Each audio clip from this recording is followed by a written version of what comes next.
Sejak manusia mulai mengenal dirinya, pertanyaan tentang takdir dan kehendak bebas selalu menggema di lorong waktu. Sebuah pertanyaan tua yang tak pernah benar-benar dijawab.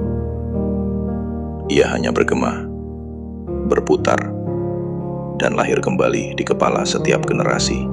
Kaum agamawan berkata, segala sesuatu telah ditetapkan oleh Tuhan sebelum langit dan bumi diciptakan. Mereka memaknai takdir sebagai naskah tertutup, dan manusia hanyalah pemeran di atas panggung ciptaannya. Namun kaum ateis dan agnostik menolak gagasan itu. Mereka bertanya, jika segalanya telah ditetapkan, lalu di mana letak kebebasan manusia untuk memilih? Dua kutub pemikiran itu terus beradu, padahal keduanya sering keliru dalam memahami hakikat qada dan qadar. Qada sejatinya bukan daftar nasib yang membelenggu manusia. Qada adalah ketetapan hukum-hukum alam dan kehidupan, hukum gravitasi, hukum sebab akibat, hukum energi yang menata semesta dengan presisi. Ia adalah algoritma besar, source code yang Allah tulis jauh sebelum semesta diciptakan. Sebuah sistem logika kosmik yang bekerja dengan sempurna. Setiap sebab melahirkan akibat.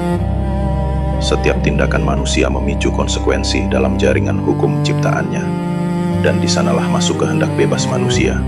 Setiap pilihan, niat, dan keputusan adalah input yang kita kirimkan ke dalam sistem ilahi itu. Ketika input itu diproses oleh algoritma qada, maka keluarlah output yang disebut qadar, hasil nyata dari keputusan manusia yang bergerak di atas hukum Allah. Terka qadar, takdir, bukan paksaan, bukan pula kebetulan. Ia adalah hasil interaksi antara kehendak manusia dan sistem ketetapan Allah yang sempurna.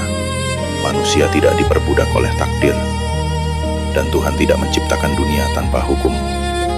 Keduanya berpadu dalam keseimbangan. Qada sebagai sistem, qadar sebagai hasil, dan kehendak bebas sebagai gerak kesadaran di dalamnya. Setiap Allah telah menegaskan kebijaksanaan itu dalam firman-Nya. Wa indahu mafatihul ghaibi la ya'lamuha illahu wa ya'lamu ma fil barri wal bahr wa ma tasqutu min warakatin illa ya'lamuha wala habbatin fi dhulumatil ardi wala ratbin wala yabisin illa fi kitabin mubin.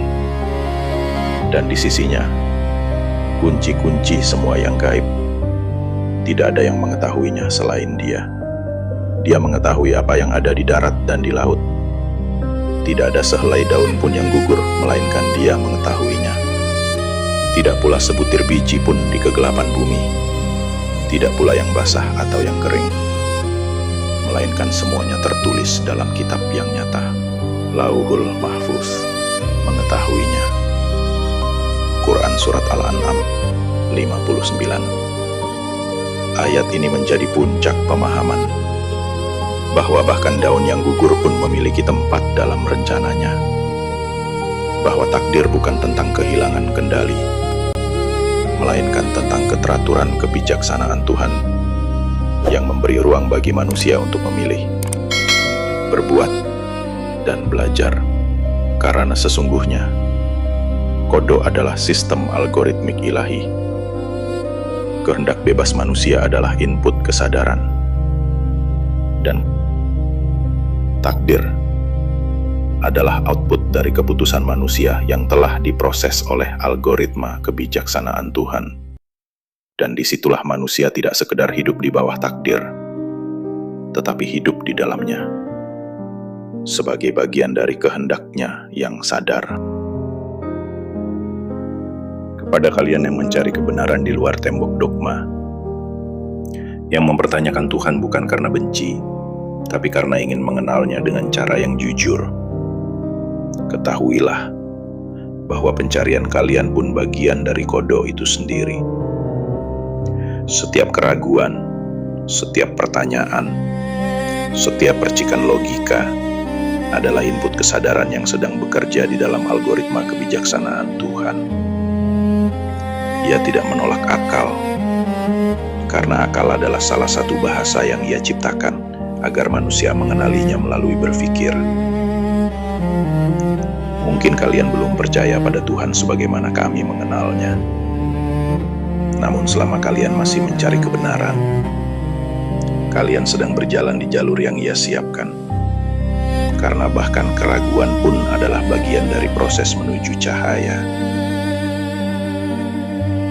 Dan di sanalah iman dan logika berhenti bertentangan. Karena keduanya ternyata bersumber dari hal yang sama. Rasa ingin tahu yang Allah tanamkan dalam diri manusia.